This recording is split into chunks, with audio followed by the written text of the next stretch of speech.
മഹാത്മാഗാന്ധി ദേശീയ ഗ്രാമീണ തൊഴിലുറപ്പ് പദ്ധതി ഗാന്ധിജി പടിയിറങ്ങുന്നു. ഇന്ത്യൻ ജനതയുടെ മനസ്സിൽ ഗാന്ധിജി നോട്ടിലിരിക്കുന്ന രൂപയിലിരിക്കുന്ന ഒരു പടത്തിൻ്റെ രൂപത്തിലോ അല്ലെങ്കിൽ ഒരു ചിത്രത്തിൻ്റെ രൂപത്തിലോ ഇത്തരം പദ്ധതികളുടെ രൂപത്തിലോ അല്ല ഗാന്ധിജി ഇരിക്കുന്നത്. ഗാന്ധിജിയെ സംബന്ധിച്ചിടത്തോളം രാഷ്ട്രപിതാവായി നമ്മൾ അംഗീകരിച്ചിരിക്കുന്നു. അതിനൊക്കെ അപ്പുറം ഇപ്പം ഗാന്ധിജിയുടെ മറ്റെല്ലാ കാര്യങ്ങളും മാറ്റിവെച്ചാലും ഇന്ത്യയുടെ ആത്മാവ് ഗ്രാമങ്ങളിലാണെന്നും ഗ്രാമോദ്ധാരണം ഒരു പ്രധാന അജണ്ടയാണെന്നും ഗ്രാമസ്വരാജ് എന്നത് ഒരു വലിയ കൺസെപ്റ്റാണെന്നും പറഞ്ഞിട്ടുള്ള അപൂർവം വ്യക്തിത്വങ്ങളിൽ ഒരാളാണ് ഗാന്ധിജി. അപ്പം അദ്ദേഹത്തിൻ്റെ പേരിലുള്ള മഹാത്മാഗാന്ധി ദേശീയ ഗ്രാമീണ തൊഴിലുറപ്പ് പദ്ധതി ഇന്ന് പടിയിറങ്ങുകയാണ്. ഇന്നലെ പടിയിറങ്ങി, കൊടിയിറങ്ങി. ഇന്നു മുതൽ വികസിത് ഭാരത് VB റാംജി എന്ന് പറയുന്ന പുതിയ പരിപാടിയാണ്. അതിൻ്റേതായ മെച്ചമുണ്ട്, അതിൻ്റേതായ പ്രശ്നങ്ങളുമുണ്ട്. മെച്ചമെന്ന് പറയുന്ന 100 ദിവസത്തെ ജോലി 125 ദിവസമാകുന്നു. ജോലി ആവശ്യപ്പെട്ടാൽ 15 ദിവസത്തിനകത്ത് ജോലി തരണം. അങ്ങനെ തരാൻ പറ്റില്ല, അടുത്ത 15 ദിവസത്തിനകത്ത് കൂലി തരണം, അല്ലെങ്കിൽ ലൈബിളാണ്, ഓഫീസർ ലൈബിളാണ്. കൂടുതൽ ദിവസം ജോലി കിട്ടും. ശമ്പളം കൂട്ടിയിട്ടുണ്ട്. ശമ്പളം കൂട്ടിയപ്പോൾ കേരളത്തിൽ ദേശീയതലത്തിൽ 370 രൂപയിലേക്കൊക്കെ പോകും. പക്ഷെ സംസ്ഥാനത്ത് വരുമ്പോൾ 410 രൂപ 420 രൂപ വരെ എത്തും. അപ്പോൾ ശമ്പളം ഒരുവിധം നല്ല ശമ്പളം കിട്ടും. 40,000 രൂപ 4,000 രൂപ മാസം. 10 ദിവസമാണെങ്കിൽ 4,000 രൂപ. 100 ദിവസമാകുമ്പോൾ 100 × 4,000 100 4 ലക്ഷം രൂപ കിട്ടും ഒരു വർഷത്തിൽ. 125 ദിവസമാകുമ്പോൾ 4 പിന്നെ 1 ലക്ഷം രൂപ കിട്ടും. 5 ലക്ഷം രൂപ വരെ കിട്ടും. എന്നാലും അമ്മമാർ, പ്രത്യേകിച്ച് 60 വയസ്സ് കഴിഞ്ഞ മുകളിലൊക്കെ ഉള്ള ഒരുപാട് പേര് തൊഴിലുറപ്പ് ചെയ്യുന്നുണ്ട്. കൂടുതലും സ്ത്രീകളാണ്. അപ്പോൾ അവരെ സംബന്ധിച്ചിടത്തോളം ഒരു തൊഴിൽ, സർക്കാർ കൊടുക്കുന്ന ഒരു തൊഴിൽ എന്നുള്ള നിലയിൽ വളരെ വലിയ ഒരു സംവിധാനമാണ്. അപ്പോൾ അത് കിട്ടുന്നു. അതിനകത്ത് വലിയ മാറ്റമാണ് വന്നിരിക്കുന്നത്. ഈ മാറ്റത്തിനനുസരിച്ച് എല്ലാ ദിവസവും ജോലി കിട്ടട്ടെ എന്നൊക്കെയാണ്, ഈ 125 ദിവസവും ജോലി കിട്ടട്ടെ എന്നാണ് പറഞ്ഞിരിക്കുന്നത്. സ്വകാര്യ വ്യക്തികളുടെ പറമ്പിൽ ഇനി ജോലി ചെയ്യാൻ പ്രയാസമാണ്. അങ്ങനെ MGNREGSൽ ചെയ്യാൻ പറ്റുമായിരുന്നു. എന്നാൽ പൊതുവായിട്ടുള്ള വിഷയങ്ങൾ ചെയ്യാൻ പറ്റും. കിണർ സംരക്ഷണം, ജലസംരക്ഷണം, ആസ്തികളുടെ വികസനം, അങ്ങനെ ഒരുപാട് കാര്യങ്ങൾ ചെയ്യാൻ പറ്റും.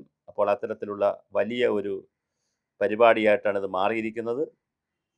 ഇതിനെ സംബന്ധിച്ച് ഇന്ന് KM ഷാജി ഡൽഹിയിൽ പോയി അതിൻ്റെ ബന്ധപ്പെട്ട മന്ത്രിയുമായിട്ടൊക്കെ കണ്ട് കേരളത്തിൻ്റെ ആശങ്കകൾ അറിയിക്കുന്നുണ്ട്. 60% തുക കേന്ദ്രമാണ് തരുന്നത്, 40%മാണ് കേരളം ഇടുന്നത്. എല്ലാ സ്റ്റേറ്റും ഇടേണ്ടത്. കേന്ദ്രഭരണ പ്രദേശം അല്ല, കേന്ദ്രഭരണമെന്നല്ല, വടക്ക് കിഴക്കൻ സംസ്ഥാനങ്ങളായിട്ടുള്ള കുറച്ച് സംസ്ഥാനങ്ങൾക്ക് 90%, കാരണം അവർ വളരെ ദരിദ്രരും പാവപ്പെട്ടവരും റവന്യൂ വളരെ കുറവുള്ള സംസ്ഥാനങ്ങളായതുകൊണ്ട് അവർക്ക് 90% കേന്ദ്ര ഗവൺമെൻറ് കൊടുക്കും.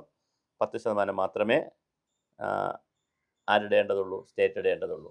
അപ്പോൾ അങ്ങനെ വലിയ വ്യത്യാസം വരുന്ന ഒരു പദ്ധതിയായി ഇത് മാറുന്നു. വലിയ മാറ്റമാണ് വന്നിരിക്കുന്നത്.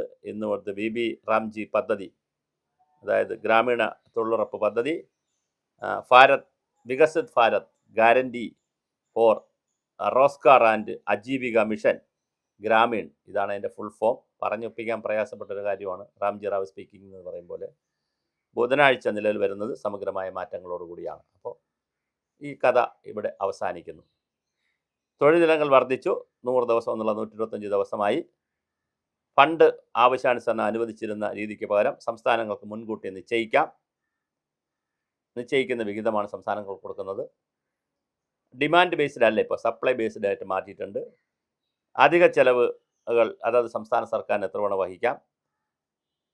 കേന്ദ്ര സർക്കാരിൻ്റെ തുക 30,000 കോടിക്ക് പുറമെ കേന്ദ്ര സംസ്ഥാനങ്ങൾക്ക് 96,692 കോടി രൂപയോടെ കൊടുക്കും.